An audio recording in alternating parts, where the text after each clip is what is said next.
तो राम मंदिर चंदा चोरी का मामला सुप्रीम कोर्ट पहुंच चुका है और सुप्रीम कोर्ट ने नई एसआईटी के गठन का भी सुझाव दिया है। इसके साथ ही कहा है कि वरिष्ठ अधिकारी के निगरानी में इस पूरे मामले की जांच होनी चाहिए। लेकिन ये मुमकिन कैसे है कि चुनाव का जब माहौल हो और राम मंदिर का नाम ना लिया जाए, चाहे इसे समाजवादी पार्टी की मजबूरी कह लें या फिर एक बाध्यता जो है बीजेपी की कह लें, क्योंकि समाजवादी पार्टी चंदा चोरी का मामला उठाती हुई नजर आ रही है। वहीं पर बीजेपी यानी सीएम योगी आदित्यनाथ लगातार इसे एक ऐतिहासिक अपराध के तौर पर जो है समाजवादी पार्टी की पेश करते हुए नजर आ रहे हैं। और आज इसी मामले पर चर्चा करने के लिए तमाम गेस्ट हमारे साथ मौजूद हैं। सबसे आपका मैं परिचय करवा देती हूं। विवेक पांडे जी हैं, समाजवादी पार्टी के प्रवक्ता हैं। अश्विनी साही साहब हैं, बीजेपी के प्रवक्ता हैं। दिनेश फलारी महाराज जी हैं, हिंदू धर्मगुरु हैं। वहीं पर संदीप मिश्रा जी हैं, सुप्रीम कोर्ट के वकील हैं। आपका इस चर्चा में बहुत बहुत स्वागत है। लेकिन सबसे पहला सवाल विवेक जी आपसे है, उस वक्त जब उत्तर प्रदेश जो है वो चुनावी माहौल में कहीं ना कहीं उसकी एंट्री हो चुकी है और अब तो सुप्रीम कोर्ट ने भी ये कहीं ना कहीं हिदायत दे दी है कि इस पर राजनीति नहीं होना चाहिए, निष्पक्ष जांच इसमें अहमियत रखता है, राजनीति नहीं होनी चाहिए। लेकिन क्या चुनावी बैतरणी को पार करने के लिए समाजवादी पार्टी की बड़ी मजबूरी है कि राम राम का जाप करते रहें?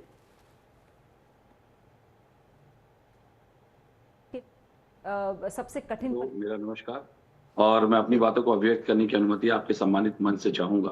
क्योंकि संदीप मिश्रा जी वरिष्ठ अधिवक्ता हैं सुप्रीम कोर्ट के, हमारे लिए मेरे लिए वो सीनियर समान है, क्योंकि मैं खुद भी एक प्रैक्टिशनर हूं, तो उनको मेरा विशेष प्रणाम समर्पित करता हूं। वास्तविकता देखिए ये है कि सुप्रीम कोर्ट, ये बात मैंने आपके मंच पे, आपको याद होगा कि एक डिबेट में मैंने पहले भी कही थी कि जो उत्तर प्रदेश सरकार ने एक इंटरनल इन्वेस्टिगेशन टीम बनाई है, इसके पास कोई जुडिशियल अथॉरिटी नहीं है। अंततोगत्वा बात वही सामने आई। अब जो एसआईटी बनाने की बात आ रही है, इसके पास जुडिशियल अथॉरिटी भी होगी। वो किसी को भी समन कर सकती है, किसी को अरेस्ट कर सकती है, जेल भेज सकती है, मजिस्ट्रेट के सामने पेश कर सकती है, बाकायदा चार्जशीट पेश कर सकती है। लेकिन जो बाकायदा internal investigation team Uttar Pradesh सरकार ने बनाई थी, उसने बहुत लंबा समय दे दिया, मुझे ऐसा लगता है। चूंकि हम लोग प्रैक्टिशनर हैं तो हम उसी एंगल से बात करेंगे।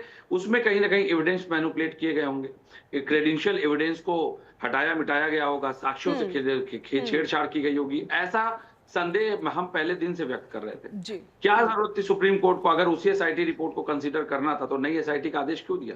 क्योंकि जुडिशरी का काम करने का एक प्रोसेस होता है। एफआईआर के बाद अगर एसआईटी बन रही है, इसका मतलब है कि उसके पास सीआरपीसी बीएनएसएस की बाकायदा लीगल अथॉरिटीज है।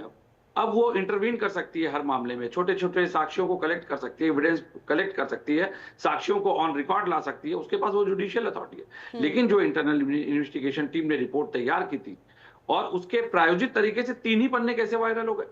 पूरी रिपोर्ट क्यों नहीं साझा की गई मीडिया से? वो रिपोर्ट बाकायदा लीक कराई गई थी उन 6 नामों को दिखाने के लिए कि आरोपी केवल ये है। मैं तो ये आरोप लगा रहा हूं, आरोप नहीं, ये तो सत्य है। वो 3 ही पन्ने कैसे लीक हो गए बताइए ना मुझे, जिस पे आरोपियों के नाम थे। वो 3 पन्ने लीक करने का उद्देश्य ही प्रतीत होता है कि उस रिपोर्ट को जानबूझ करके लीक करवाया गया था, उन 3 पन्नों को केवल। और वो रिपोर्ट कॉपी किसको गई थी? एसीएस होम को। तो एसीएस होम को अगर कोई रिपोर्ट उत्तर प्रदेश सरकार की गोपनीय रिपोर्ट सौंपी जा रही है और उसके 3 पन्ने अगर लीक होते हैं, तो एसआईटी की क्रेडिटिबिलिटी क्या रहेगी, आप बताइए मुझे। तो ये पूरी जो सवाल उठा रहे हैं हम, वो सवाल पूरी लीगल कंटेस्ट में है। हम कहीं से भी सुप्रीम कोर्ट के द्वारा जो निर्देशित गाइडलाइन है उसको हम कहीं से भी वायलेट नहीं कर रहे हैं।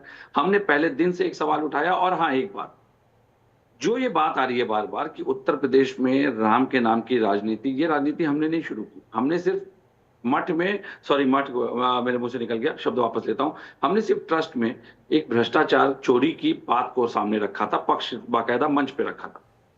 अब उसको राजनीतिक दलों से जोड़ना, इकाइयों से जोड़ना, लोगों को बचाना। अब भाई मैं तो ये सवाल उठा रहा हूँ, भाजपा के लोग क्यों डिफेंड कर रहे हैं? हमने तो भाजपा का नाम ही नहीं लिया था। ठीक है हमने विवेक तो पांडे जी, यानी कि जब आप सुप्रीम कोर्ट की बातें तो आपको निष्पक्ष लग रही हैं, आपने कह रहे हैं ना कि दूसरी एसआईटी के यानी एसआईटी के पुनर्गठन की मांग बात क्यों कही गई है?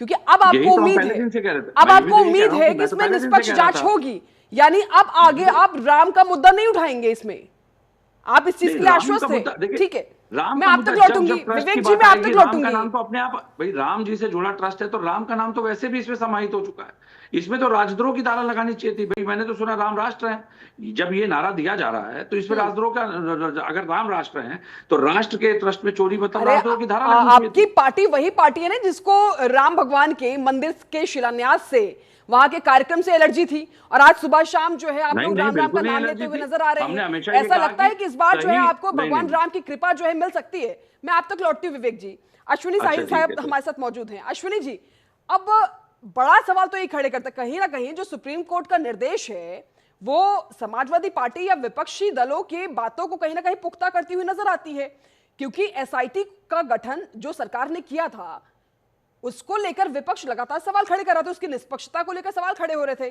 क्या कहीं ना कहीं ये साफ हो रहा है कि सुप्रीम कोर्ट को भी पहली एसआईटी की जांच पर उसकी रिपोर्ट पर संदेह था?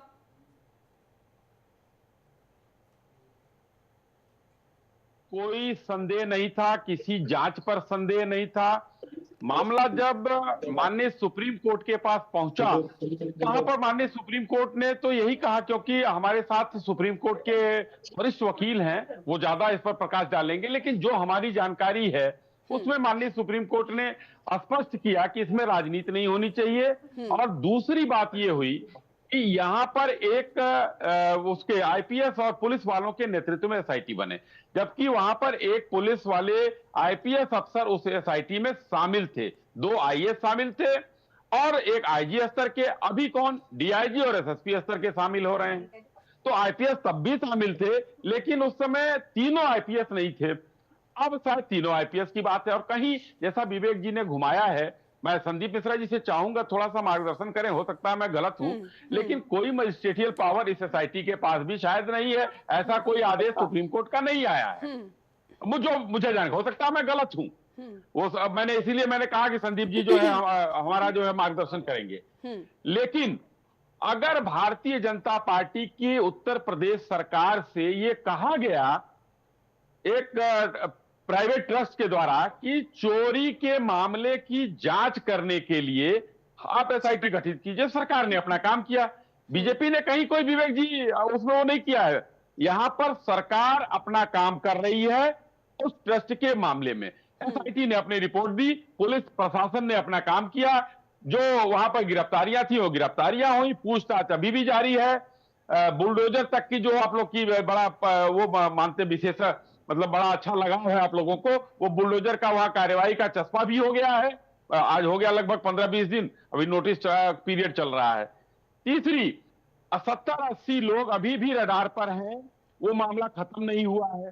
चोरी जहां से हुआ, माल की बरामदगी से लेकर चाहे जैसे भी है, सब लोगों के बयानात हुए, चाहे वो ऊपर के लोग थे या नीचे के लोग थे, बयान सबके लिए गए। अब पुलिस किस उस पर पहुंचती है?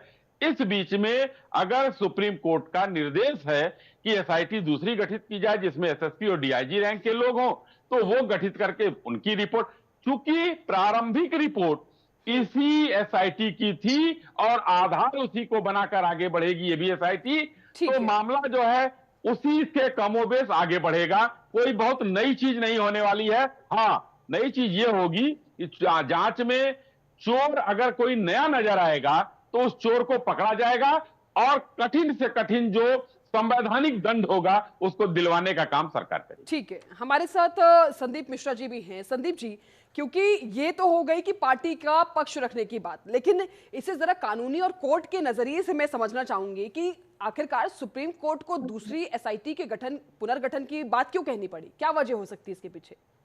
देखिए, कोर्ट ने एक बात पूछी कि क्या ये जो जांच हुई है इसको एसआईटी शामिल रही है इसको करने में। तो जवाब यही आया एसजी की तरफ से कि भाई जांच नहीं की है, केवल प्राइमा फेसाई चीज देखी है उसने और यही पाया है कि कॉग्निजेबल मैटर इसमें बनता है और उसके बाद एफआईआर दर्ज हुई है। तो कोर्ट ने कहा कि अगर कोई व्यक्ति जो सीनियर आईपीएस ऑफिसर है इसमें जांच में शामिल होता है तो उसकी योग्यता देखी जाए और नई जो है एसआईटी कॉन्स्टिट्यूट की जाए। कहने का मतलब नई एसआईटी कॉन्स्टिट्यूट कॉन्स्टिट्यूट करने का मतलब ये है कि उसकी पावर को सुप्रीम कोर्ट ने बढ़ा दिया। अभी तक प्राइमा फेसाई जो उसने जांच किया कि कोई कॉग्निजेबल मैटर बनता है, वहीं तक लिमिटेड था उत्तर प्रदेश सरकार का। लेकिन अभी उसके पावर को सुप्रीम कोर्ट ने एक तरह से बढ़ा दिया कि भाई आप इसके अंदर तक जाएंगे, देखेंगे कि इसमें क्या मामला बन रहा है, कैसे जांच आगे चल रही है। सभी थोड़ी सी पावर को एक्सटेंड किया है और कुछ उसमें बहुत ज्यादा अंतर किया है, ऐसा मुझे किसी तरह से ऑर्डर से समझ में नहीं आता है जो है। जी संदीप मिश्रा जी, क्या इसमें बिल्कुल प्राथमिक स्तर से जांच की शुरुआत होगी या फिर जो पुरानी एसआईटी रही है वो जो आधार सौंपेगी, क्या उसको आधार बनाया जाएगा, या ये पुरानी स्वतंत्र रूप एसआईटी से ये के जांच? आगे ही जांच चलेगी। ठीक है, शून्य से दीक्षा शुरू की जी, जाएगी जांच को। हाँ, वहीं से जांच आगे चलेगी और उसको ऑब्जर्व करेगी कि काम सही से हो रहा है कि नहीं हो रहा है। बाकी चीजें उसके ऐसा नहीं है कि पूरी तरह से फाइंडिंग को निगेट कर दिया गया है या फाइंडिंग को सुप्रीम कोर्ट ने कह दिया कि नहीं कोई मतलब नहीं है। हम्म। उसी बात को आगे बढ़ाएगी जो नई एसआईटी कॉन्स्टिट्यूट होगी। और मे बी कि वही लोग रहें उसमें, लेकिन उनकी पावर को सुप्रीम कोर्ट ने बढ़ा दिया कि आप इसमें आगे बढ़िए और अंदर तक जाइए। कहने का मतलब सुप्रीम कोर्ट का सीधा सीधा ये था। ठीक है दिनेश फलानी महाराज जी, क्योंकि इस पूरे मामले पर सियासत बड़ी तेजी से हो रही है, क्योंकि प्रदेश में अब चुनाव है और महज कुछ महीने ही बचे हुए हैं इस चुनाव में। लेकिन देखा जा रहा है कि जो लोग राम राम कभी नहीं बोला करते थे, जिनको भगवान राम के उस जन्मभूमि को लेकर बड़े सवाल खड़े कर रहे थे, जो वहां पर सबूत मांगा करते थे, आज वो भी कह रहे हैं कि भगवान श्री राम के यहाँ चंदा चोरी कैसे हो गया, वो सवाल पूछ रहे हैं। देखिए दीक्षा जी, जब भगवान श्री राम के मंदिर में चोरी हो गई थी तो सभी श्रद्धालु, सभी भक्त बहुत ही आहत हुए थे।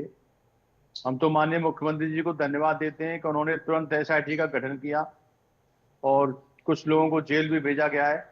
अभी जांच चल रही है, जांच अभी पूरी नहीं हुई है और उन लोगों को भी बोलने का मौका किसने दिया? भाई चोरी ना होती तो वो भी नहीं बोल पाते। इसलिए ये बहुत ही दुखद घटना हुई है और जो लोग भगवान श्री राम को काल्पनिक कहते थे, राम मंदिर का जिन्होंने विरोध किया, उनको भी बोलने का आज मौका मिल रहा है। तो हम तो यही कहना चाहते हैं आपके चैनल के माध्यम से कि और पारदर्शिता लाई जाए और ऐसी व्यवस्था की जाए कि भविष्य में ऐसी घटना की पुनरावृत्ति ना हो। और ठाकुर जी के मंदिर में जो पैसा आता है उस पैसे से बड़ी बड़ी गौशालाएं खोली जाएं, बड़े बड़े गुरुकुल खोले जाएं, जिससे उस पैसे को खर्च किया जाए। यदि पैसा इकट्ठा होगा तो नीयत गिरेगी, चोरी होगी। जब पैसा इकट्ठा ही नहीं होगा तो चोरी कहां से होगी? तो उस पैसे को गौशाला और गुरुकुल में लगाया जाए।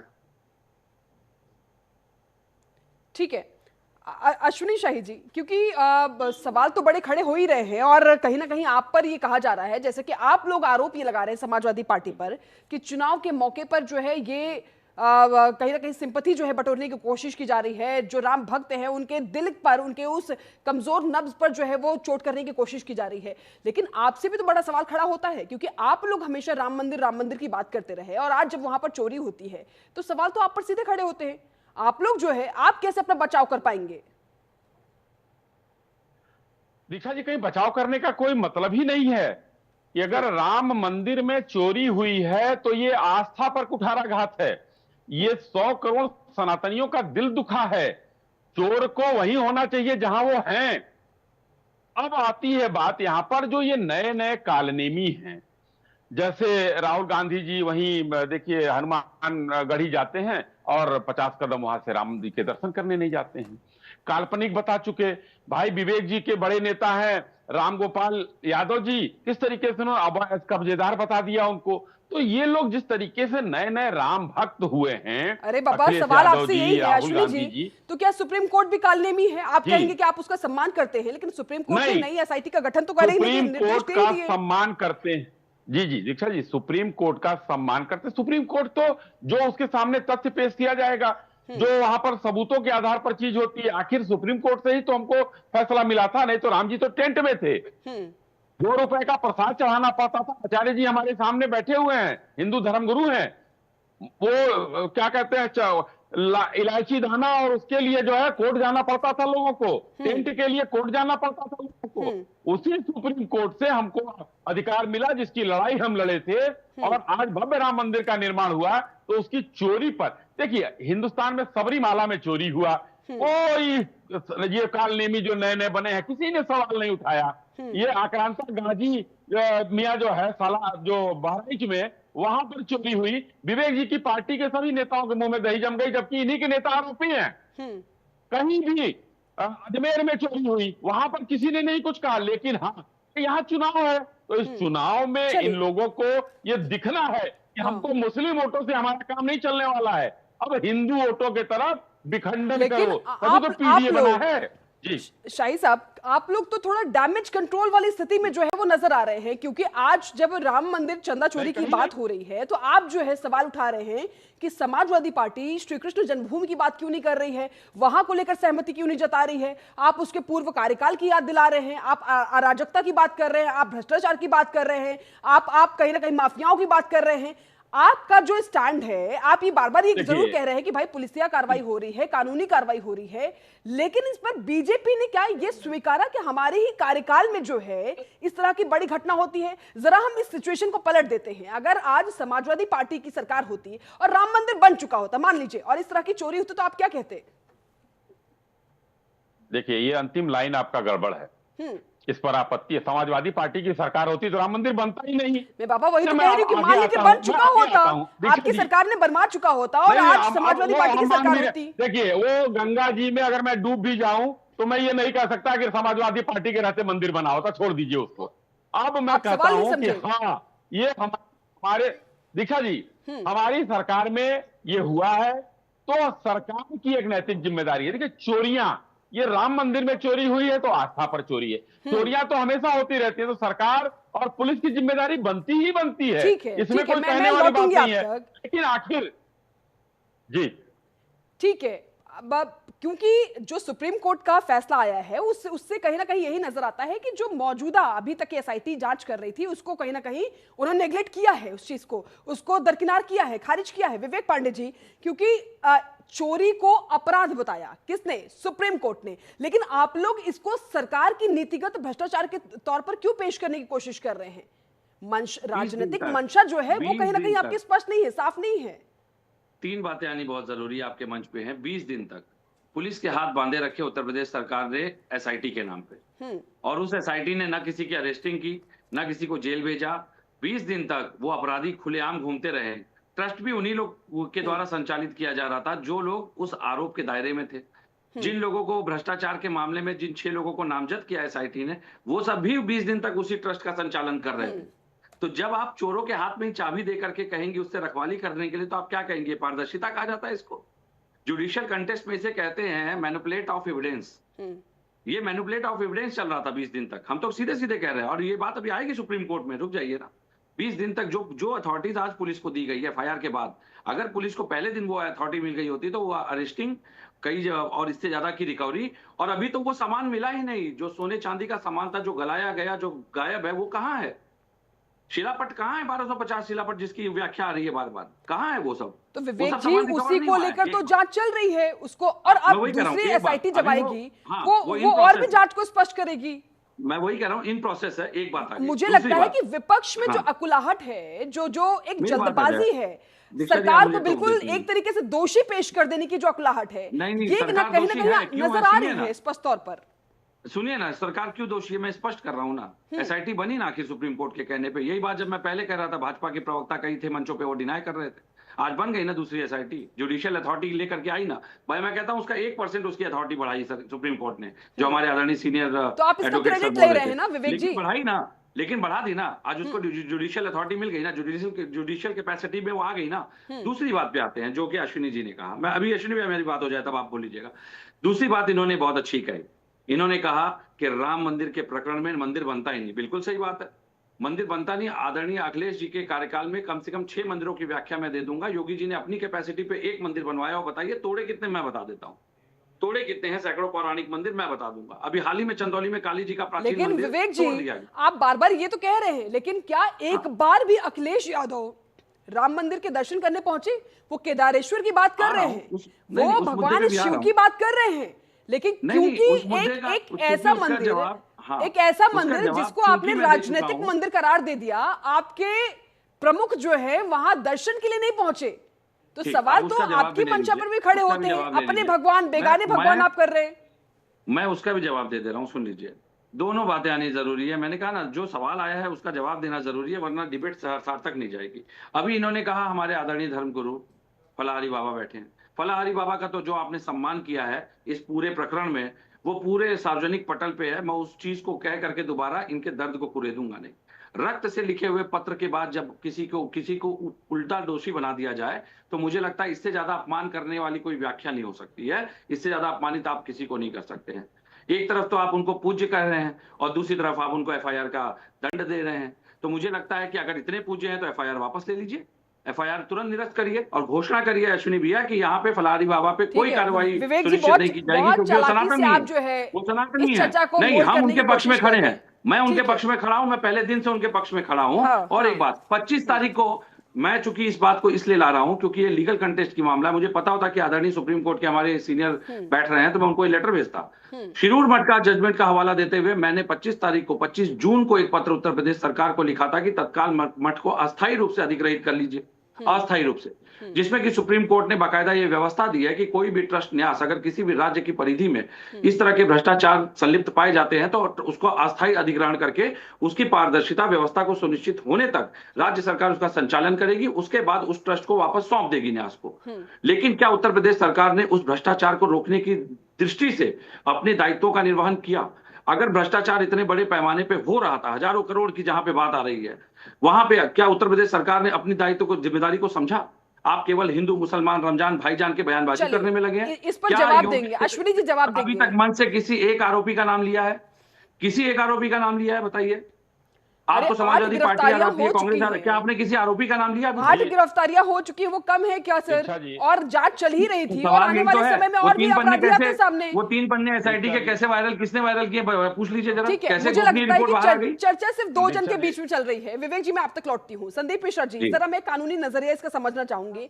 एक तरफ कांग्रेस जो है वो सीबीआई जांच की भी मांग कर रही है। मैं ये समझना चाह रही हूँ कि एसआईटी जांच और सीबीआई जांच में क्या फर्क होता है, जरा मैं और क्या इनके नतीजों में कोई फर्क दिखता है?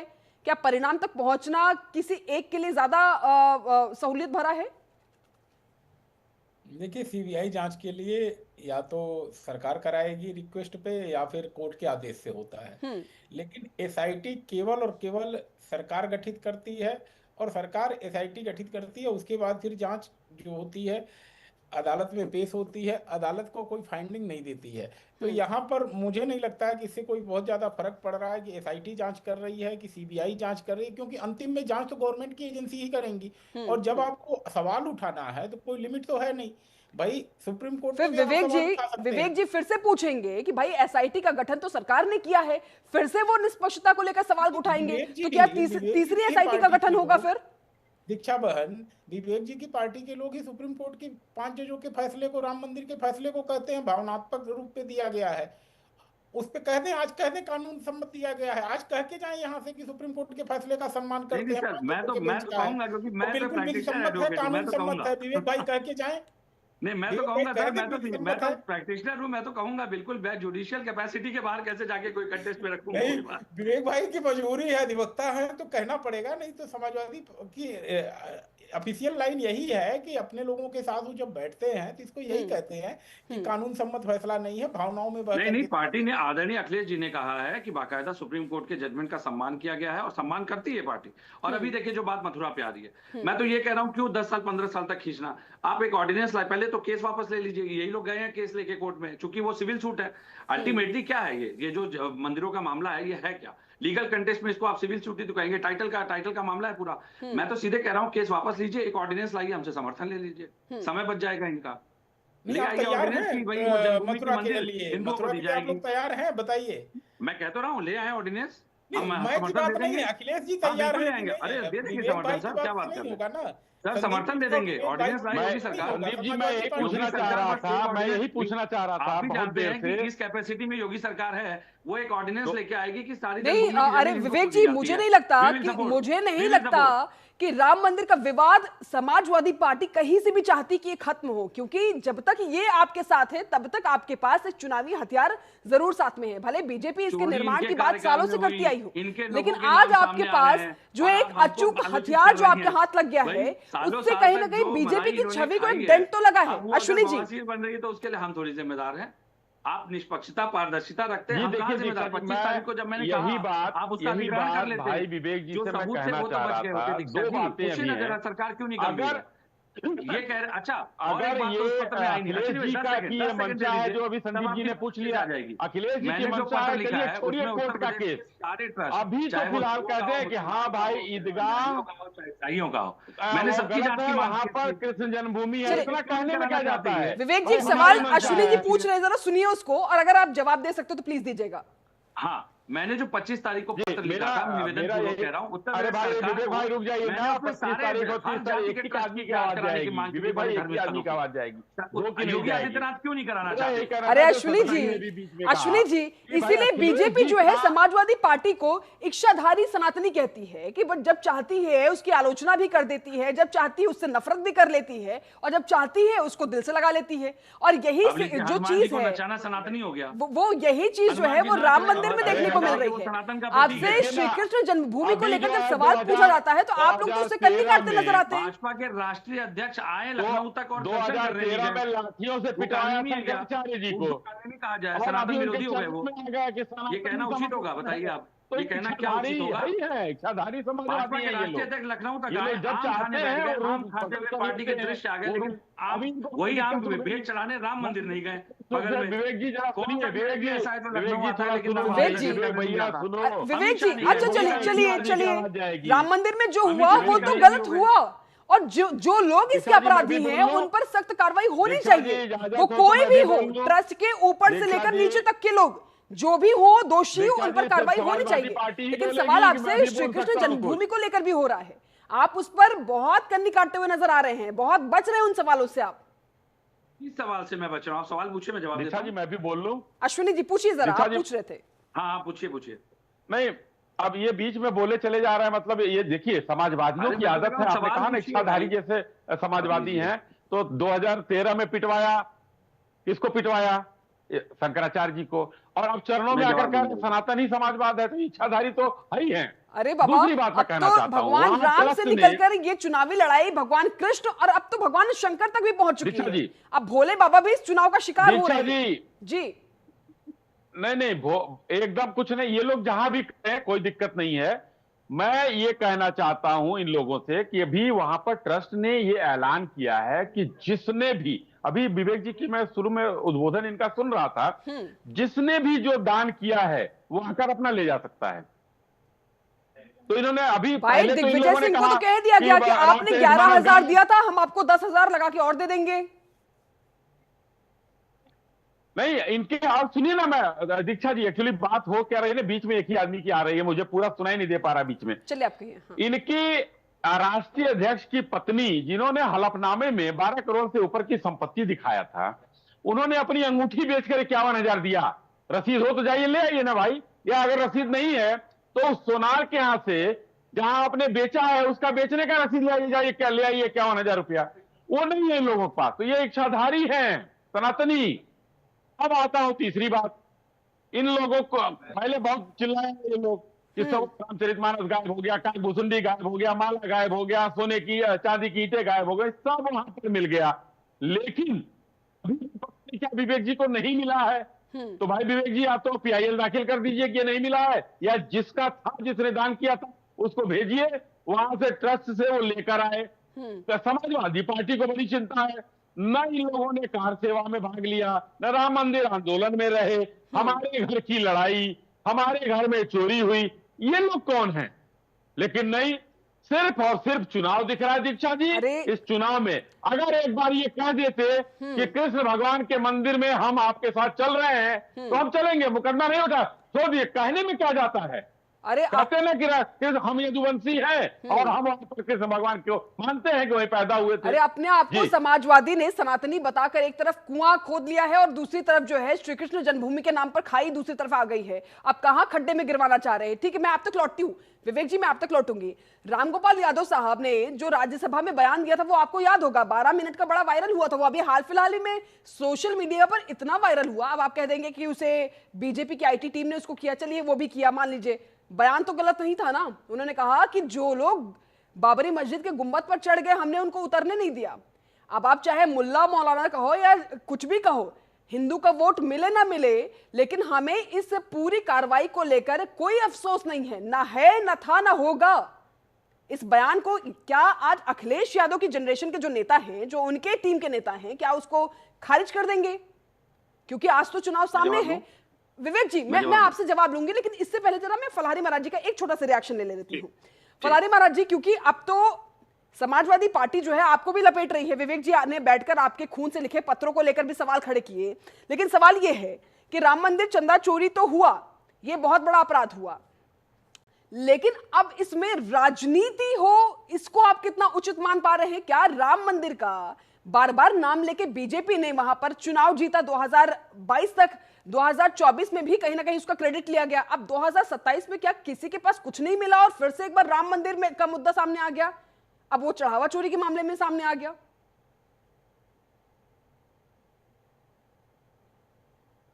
देखिए, इसमें करोड़ों हिंदुओं की आस्था का सवाल होता है।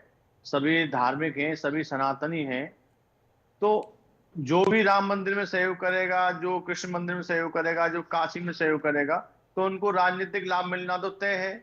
तो हम तो यही कहते हैं, सभी आगे आए, अपना अपना लाभ लें, क्योंकि हमारे यहाँ सभी संपूर्ण सनातनी हैं, और जो भी सनातन हित की बात करेगा, जो धर्म की बात करेगा, जो मंदिर निर्माण की बात करेगा, तो उसको राजनीतिक फायदा मिलता है, इसमें कोई बुराई नहीं है। जनता उसी को चुनती है, ज्यादा से ज्यादा वोट देना चाहती है। जो ठाकुर जी के मठ मंदिरों के लिए अपने आगे आते हैं, उनको निर्माण करने के लिए, या कोर्ट में जाते हैं, या सहयोग की भावना रखते हैं, तो उनको लाभ अवश्य मिलता है। ठीक है संदीप जी, जरा मैं एक और चीज समझना चाहूंगी कि जब एसआईटी की जांच होती है तो क्या बाकायदा जो है वो सीसीटीवी फुटेज वगैरह, क्या उनसे किसी तरह की मतलब उससे छेड़छाड़ कर दी जाए, ऐसी कोई संभावना या गुंजाइश होती है? क्योंकि अब तो ये सब कुछ सुप्रीम कोर्ट के हाथ में जा चुका है। नहीं, आपका सवाल थोड़ा स्पेसिफिक हो रहा है सीसीटीवी फुटेज को लेकर के। सीसीटीवी फुटेज के साथ छेड़छाड़ नहीं हो सकती, और छेड़छाड़ होगी तो फोरेंसिक में वो सब चीजें निकल करके आएंगी, फोरेंसिक लैब में फुटेज को भेजा जाएगा। वहां पर अगर छेड़छाड़ हुई होगी तो बिल्कुल डॉक्यूमेंट्री एविडेंस के रूप में सामने आ जाएगा कि उसकी हैश वैल्यू या सारी चीजें चेंज हो गई हैं, जो बाइट्स है वो चेंज हो गई हैं, तो जो ओरिजिनल चीज होगी ओरिजिनल पकड़ में आ जाएगी अगर उसके साथ कोई छेड़खानी की जाएगी। मुझे नहीं लगता है कि ऐसी कोई गुंजाइश होगी जो मतलब कि हम एसआईटी पे आरोप लगा दें या यूपी पुलिस पे आरोप लगा दें। यूपी पुलिस पे हम ऐसा कुछ नहीं कह सकते। देखिए, यूपी पुलिस ने जो जांच की है उसके आगे एसआईटी वॉच करेगी कि भाई जांच सही डायरेक्शन में जा रही है कि नहीं जा रही है। एसआईटी खुद ही जांच नहीं करेगी, एसआईटी को ऑब्जर्व करना है कि वो जांच कैसे सही डायरेक्शन में जाए और आगे बढ़े जो है। तो यहाँ पर बात यह होगी कि राजनीतिक लोग कब जाकर के संतुष्ट होंगे कि अब इस विषय में न्याय हुआ। भाई 8 लोगों की अरेस्ट हुई है, इस बात को सभी लोग मान रहे हैं, और सुप्रीम कोर्ट को भी एक चीज शायद अभी जब बहस चल रही थी तो शायद माननीय न्यायाधीशों को इस बात की जानकारी नहीं थी, क्योंकि बार बार ये बात पूछी जा रही थी कि जो गिफ्ट दिया जा रहा है उसका कोई रिकॉर्ड है कि नहीं है, उसकी कोई रसीद दी जा रही है कि नहीं दी जा रही। जबकि गोविंद गिरी महाराज जी ने अपने प्रेस कॉन्फ्रेंस में कहा था कि हमारे पास 2800 आर्टिकल का रजिस्टर है बकायदे, जो भी लोगों ने दान किया हुआ है। तो सनातन में जो दान होता है वह तो स्वैच्छिक है कि कोई देना चाहे तो दे, चाहे ना दे। लेकिन हमारे सपा के प्रवक्ता जी को तो मुस्लिमों की ज्यादा फिक्र रहती तो करनी चाहिए, क्योंकि वहां पर तो जकात मैंडेटरी है। जकात मैंडेटरी है हर मुस्लिम के लिए रमजान के पवित्र महीने में। लेकिन रमजान के पवित्र महीने में पूछ नहीं सकता है मुतवल्ली से कि भाई जो हमने पैसा दिया था कितना मदरसे पे खर्च किया, वक्त लेकिन पे संदीप कितना जी, पैसा खर्च किया। अब इनका हक इस तो पर वो भी जो है कांग्रेस मारती हुई नजर आ रही है। संदीप जी, समाजवादी पार्टी का जो मुसलमानों को लेकर रहनुमा बनने का जो हक है समाजवादी पार्टी का, वो तो अब कांग्रेस छीनती हुई नजर आ रही है। इमरान मसूद साहब कूद पड़े हैं, इमरान प्रतापगढ़ी साहब कूद पड़े हैं। विवेक जी, नहीं, देखिए, हम मुद्दों के रहनुमा हैं, हम किसी एक जाति के रहनुमा नहीं है। चूंकि भाई बड़ा एमओआई पैसा समीकरण किसका है सर? हाँ, आपका है। बता रहा हूँ, अब भले आपने उसको पीडीए में तब्दील कर दिया है और अब उसमें सनातन का आप तड़का लगा रहे हैं। मेरी बात आ जाए, वही मैं कह रहा हूँ। इसके लिए बहुत मोटा पैसा खर्च किया है सूचना विभाग ने, चूंकि सरकार के संरक्षण में एमवाई का टैग पुटअप करने के लिए। लेकिन हम इस बात को कभी भी, हमेशा हर मंच पे मैं कहता आया हूँ कि एमवाई का टैग लगाने के लिए करोड़ों पैसा बहाया गया पानी की तरह से। चूंकि कुछ लोग लाभान्वित हुए, कुछ लोग नहीं हुए। जो लोग लाभान्वित हुए वो आज भी नैरेटिव को चलाने में लगे हुए हैं। लेकिन मुद्दा यह है कि आप जैसे निष्पक्ष पत्रकारों की वजह से ये नैरेटिव सेट नहीं हो पाया इन लोगों का। उसका कारण यही है कि MY फैक्टर नहीं, समाजवादी पार्टी में जैसे हर राजनीतिक दल की आप बात करें, जब सरकार होती है तो जो कल्याणकारी योजनाएं होती हैं वो सभी जाति वर्गों के लिए होती है, किसी एक जाति वर्ग के लिए नहीं होती, विशेष करके किसी एक जाति के लिए नहीं होती है। दूसरी बात पे आते हैं। अभी जो बात आई, अश्विनी भाई ने फिर मुझे इतिहास में ढकेल दिया और मैं इतिहास में जाना नहीं चाह रहा था। इन्होंने कहा कि 16 में लाठी कब चली, तो हमने तो जा करके चरणबद्ध पकड़ करके माफी मांग करके समर्पण स्वीकार किया अपना और बाकायदा माफी मांगी। आपका तो सौभाग्य है कि मंच पे बैठे हैं हमारे धर्मगुरु, आप इन्हीं से यही माफी मांग लीजिए भाई। आपने तो जो इनका सम्मान किया है, ये तो मुझे लगता है इससे बड़ा काला अध्याय कुछ हो ही नहीं सकता है भाई। इन्होंने एक निष्पक्षता की जांच की मांग इन्होंने भी करी थी मथुरा के ट्रस्ट की, और आपने क्या किया, आपने इन्हीं को अपराधी बनाने का प्रयास कर दिया। तो आप इनसे माफी मांगिए मंच पे। हम तो जाके आश्रम माफी मांग करके आए थे, चरण छू करके। वो आपसे नहीं हो पाएगा क्योंकि आपने बटुकों को पिटवाया, उसके बाद बहुत कुछ हो गया, वो सारी चर्चा हो चुकी है, डिटेल हो जाएगा। लेकिन जो कम से कम आपके सामने प्रतीकात्मक नहीं, सर ये पाप क्यों धोना पड़ रहा है? आज आपको फाइनली जो है बीजेपी ने अपने पिच पर ला दिया है। आज आप सॉफ्ट हिंदुत्व, मैं कह रहा हूं, अगर आप सॉफ्ट हिंदुत्व क्यों अपनाते हुए नजर आ रहे हैं? आपने एक फर्जी FIR 1990 में जो कुछ भी हुआ, क्या उसका पाप आज आप धो रहे हैं? नहीं, माफी मांगे और सनातनी अपने आप को सिद्ध कर दें। चलिए, अरे बाबा, आपने काशी में नवरात्रि के मौके पर संतों पर जो लाठियां चलवाई थी, प्रतिमा विसर्जन को लेकर, विग्रह के विसर्जन को लेकर जो आपने वहां पर लाठियां चलवाई थी, उसको लेकर आपने क्या काशी के संतों से माफी मांगी जाकर?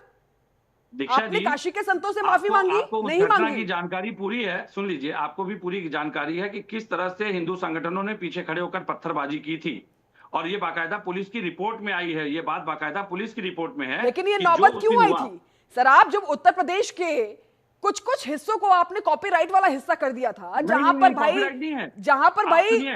पर हनुमान जयंती का शोभा यात्रा नहीं निकल सकती थी। मैं इसको और स्पष्ट कर देता हूं। मुजफ्फरनगर जब दंगे हुए 2013 में, उसके बाद क्या हुआ था सर? कल जो घटना जंतर मंतर पे हुई है, क्या वो कालनेमी थे? वो बच्चे कालनेमी थे? सर कालनेमी नहीं थे। शिक्षा और छात्र हमेशा से सरकारों की प्राथमिकता होनी चाहिए। नहीं, सरकारों की प्राथमिकता होनी चाहिए, लेकिन एक तरफ की तस्वीर सिर्फ नहीं देखी जानी चाहिए। अगर वो विवेक जी, तो जंतर मंतर पर मुझे लगता है कि अगर आपने लाठीचार्ज, आपने आंसू गैस के गोले भी देखे, तो आपने पत्थर भी देखे होंगे, मुझे लगता है। और मैंने अगर आप मुझ पर सवाल उठाएंगे तो मैं आपको बता दूं कि नीट और CBSE के छात्रों के लिए ना जाने मैंने कितनी डिबेट्स की है, जिसमें मैंने अश्विनी साही साहब भी शामिल हुए थे। मुझे लगता है कि इस मुद्दे, ये बहुत संवेदनशील मुद्दा है, गैर राजनीतिक मुद्दा है। वो कैसे आक्रोश पनपा और किस तरह के विजुअल्स आए हैं और किस तरीके से उसमें बाकायदा बच्चों को मां बहन की गाड़ियां तोड़ने वाले जो लोग कह रहे थे, माना कि उसमें कुछ लोग और मुद्दे को लेकर पहुंचे हुए थे, क्या उसमें सभी लोग गंभीर थे इस मुद्दे को लेकर? आप मानते हैं ये समाजवादी पार्टी के सभी सांसद वहां? सुन लीजिए, तिरंगे को दिल्ली पुलिस के जवान ने मुंह पोंछ करके नीचे फेंक दिया, जूते से कुचलते गलत किया। अब बताइए। और हाँ, और जो बच्चों के साथ और जो बच्चियों के साथ लाठियां चली, जो जिस तरीके से उनको पीटा गया, जो लोग अपने असल मुद्दों को लेकर अगर वो जमीन पर उतरे हुए थे, उनके साथ संवेदना के साथ जो है पुलिस को रवैया अपनाना चाहिए था। लेकिन जो लोग पत्थरबाजी कर रहे हैं, पुलिस की गाड़ी को तोड़ रहे हैं, उनके साथ क्या होना चाहिए सर? पटेल चौक से जंतर मंतर एक तरफ ला करके पीछे से लाठियां मारी गई, बच्चों के हाथ में पत्थर। मैं कहती हूँ इसमें किसी के साथ अन्याय हुआ है तो गलत हुआ है। पुलिस चेक करके जब भेज रही थी जंतर मंतर, तो पत्थर कहां से आगे बताइए? और एक पत्रकार ने बाकायदा वो पत्थर का ट्रक दिखाया है कि पुलिस पत्थर का ट्रक क्यों लेकर के आई यहाँ पे, और सिविल ड्रेस में कौन लोग बैठे थे? आपने ये भी देखा होगा कि वहां पर एक कंस्ट्रक्शन की बिल्डिंग भी थी जो अंडर कंस्ट्रक्शन थी।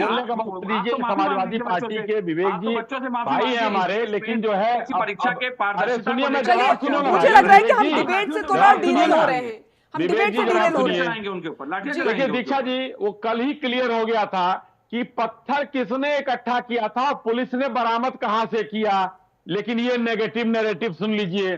दूसरी बात, इनके दल के, अरे भाई रुको ना विवेक जी बीच में बोल नहीं, इनके दल के एक राष्ट्रीय प्रवक्ता हैं, मेरे पास वो तस्वीर है कि लखनऊ के प्रेस क्लब में अपने चरणों के नीचे तिरंगा लेकर बैठे हुए हैं।